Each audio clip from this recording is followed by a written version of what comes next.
દિલ્હીના શહાદરામાં રામાયણની રમત દરમિયાન ભગવાન રામનું પાત્ર ભજવતા કલાકારનું ચાલુ રામાયણે એટેક આવતા અવસાન થયું.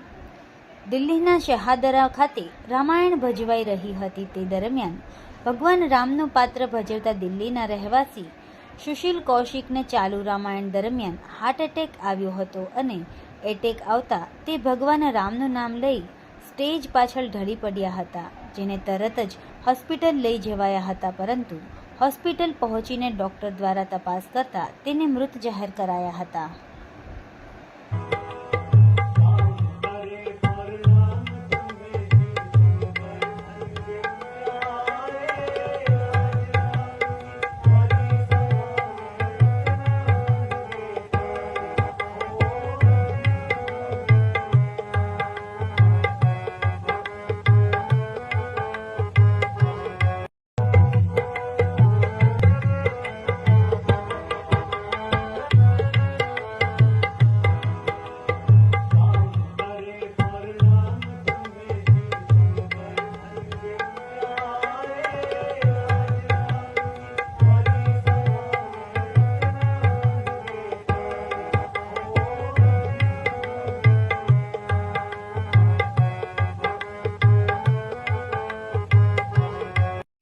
સમાજ માટે, સત્ય માટે, સત્યપૂર્ણ સમાચાર પ્રસારણ આપના મોબાઈલ પર તરત જ લાઈક કરો, શેર કરો અને સબસ્ક્રાઈબ પણ કરો.